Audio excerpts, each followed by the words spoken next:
Right, well, I'm going to begin. It's a bit of a sort of boring question to begin with, I suppose, but just what it was that initially attracted you to getting involved in this project.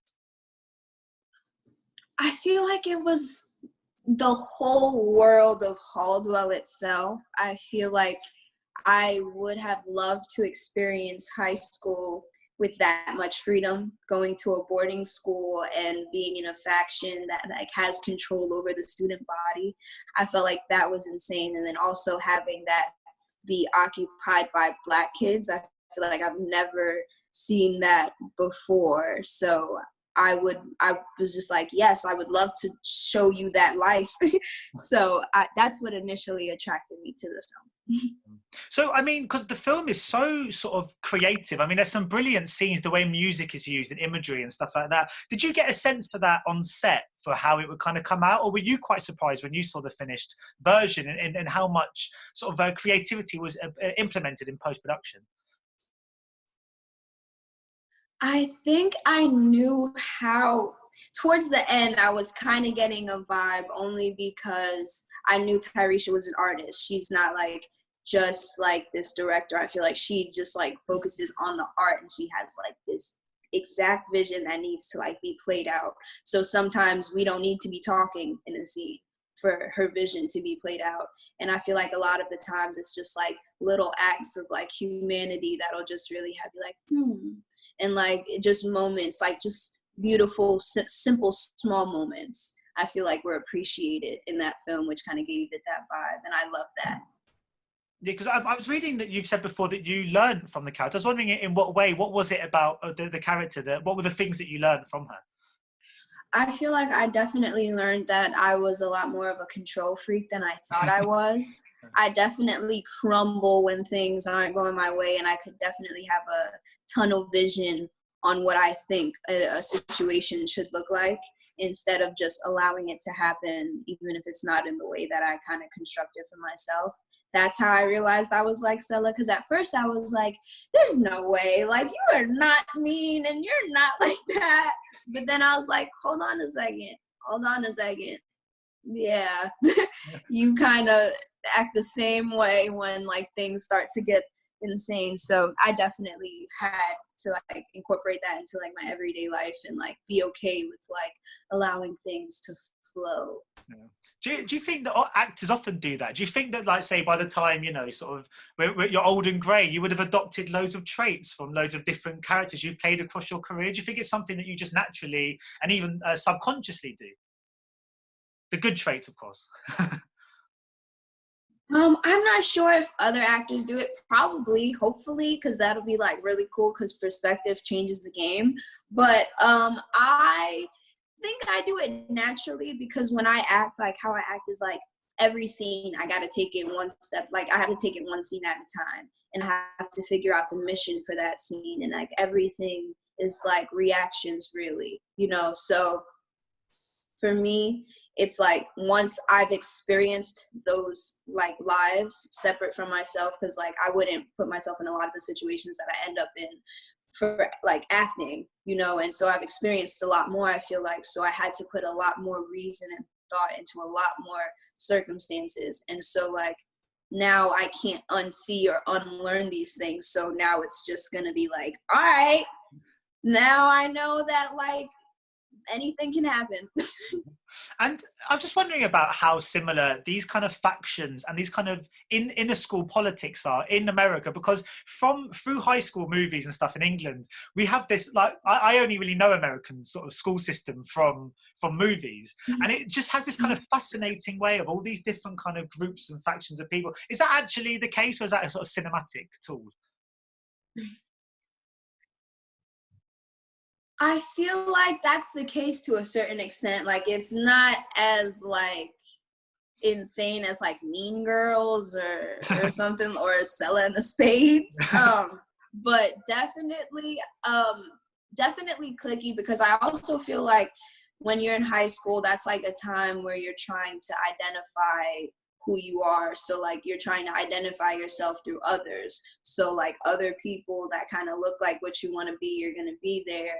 And a lot of the times that just happens in high schools in America. So like there'll be like the kids and the kids and the kids, you know. So I definitely see why the cliques can be a thing. So was this at all similar to your high school experience, or were there any sort of similarities? I mean, not really. In high school, I was very not popular. Like, I went into high school with this mindset, kind of like Selah, and I knew that all the drama that was going to happen had to be because of a boy or a relationship. So I was like, leave me out of it. I didn't date anyone. I had like my 3 or 4 close friends. I went straight home after school if I wasn't playing lacrosse. So it really was just chill for me. My experience was not at all like involved in like the social crowd. But are you still in touch and sort of good friends with all your old school friends? One. One. One. Yeah. Special one, yes.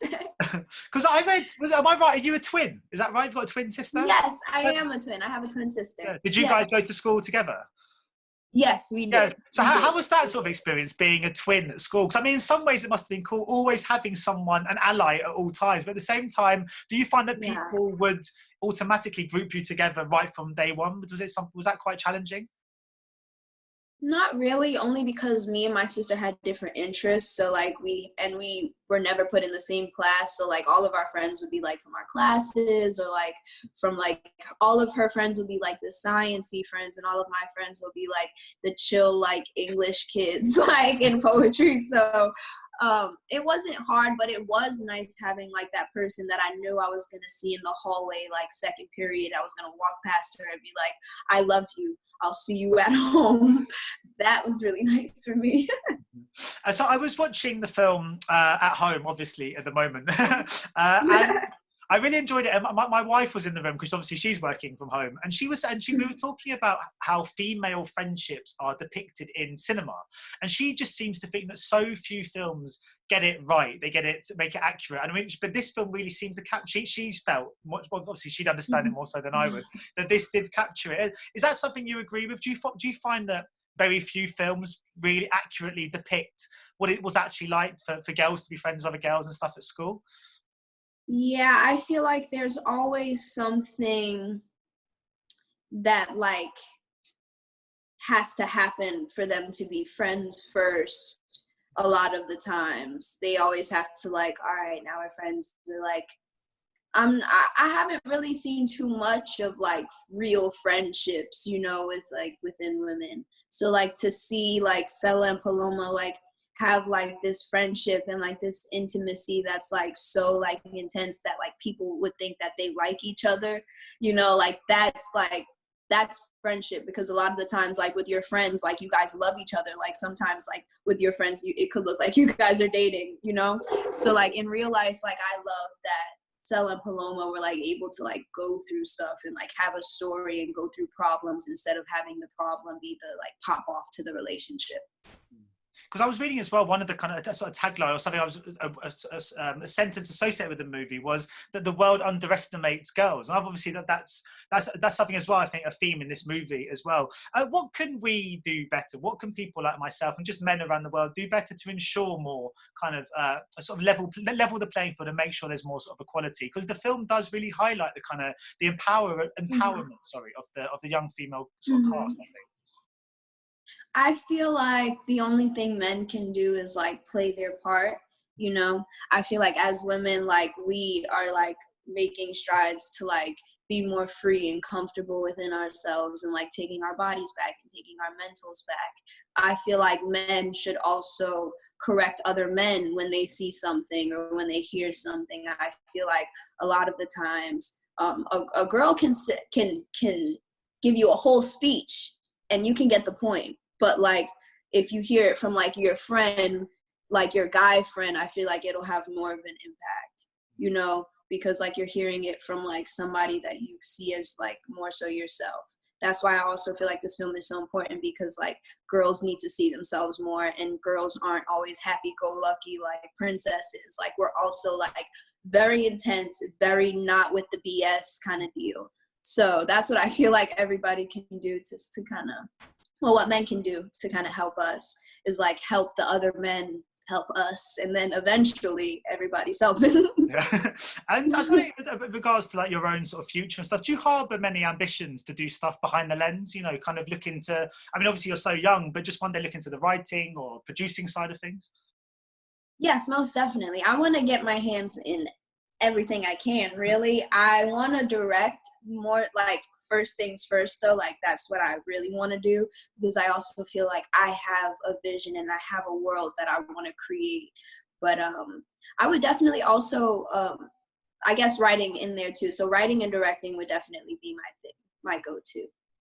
Are there any filmmakers that really inspire you in that regard? Is there anyone that you sort of like, careers that you'd love to emulate? Honestly, like, me working and acting has really like shown me like Tyresha is definitely someone I like look up to. Zoe Lister-Jones, she directed The Craft that is also coming out this year. I look up to ridiculous. There's also a director his name is Clement Virgo, and he filmed a lot of the Greenleaf episodes, and the way like he has his eye and the way like he's not going to stop until like he gets that perfect vision. Like, I love people, I guess they all share this like similar trait, like they don't give up on their vision and they're very true to it. Like, no matter what's happening or who's around them telling them like, okay, I think we got it, or do you want to go one more? Like, I like those people that are like, no, I got it. That's it. Like, I love hearing that, and I love seeing that and like feeling that for them, because then I know that like, yeah, like we're telling their story. So my final question, I mean, obviously it's hard to talk to anyone at the moment and not talk about what's going on in the world, but I was thinking about obviously all of us being sort of indoors at the moment, all staying at home. Do you think that obviously, despite being a devastating time in sort of history, that this could spawn quite a lot of creativity? Because a lot of people, you know, you get a lot of people that say, oh, I really want to write that screenplay or write that novel, and they never have the time. Suddenly we've been gifted with time. So I was just wondering about, you mentioning before about your own kind of ambitions. So if you agree with that, and secondly, what you've been doing kind of creatively in this kind of downtime. I definitely agree with that. I feel like when humans are given time to exist, just like strictly exist, I feel like so much knowledge and like so much art comes from that, because I feel like we're naturally curious and we're naturally like people that are gonna like dive into arts and stuff. So I definitely agree, and I really can't wait to see what comes out of this, because I've already seen like so much online and like on Instagram, and I see like a lot of people getting together too. So I feel like as a society, like we definitely needed this to kind of show us that like we're all in this together, because now we're all in the house.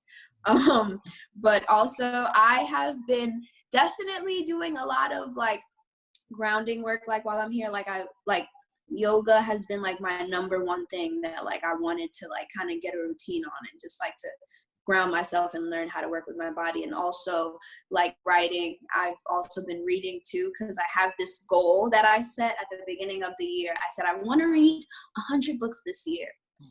Now with this time, I'm definitely going to read 100 books this year. So what are you reading at the moment? At the moment, I am reading Their Eyes Were Watching God. Cool. Is it good? Yeah, so yes, it's really good. It's my second time reading it, only because like it's been a while, and when I first read it, I didn't finish it. So this time I'm gonna go up with it. Cool. Well, I'm taking all your tips because my wife tells me maybe I should try yoga, which I've never done, but I thought I've got the time. You should. It helps with like so much. It helps with everything. It's really great. It's really great. Brilliant. Well, thank you so much for talking to me today in these kind of circumstances. But yeah, and best of luck with the movie and everything. And hopefully one day we might meet in real life. Yes, hopefully. Right, bye. Cheers. Ladies and gentlemen, you're watching Hey You Guys. Hey You Guys, huh? Hey You Guys. Is that from the Goonies? It is indeed, yeah. Nice. Hey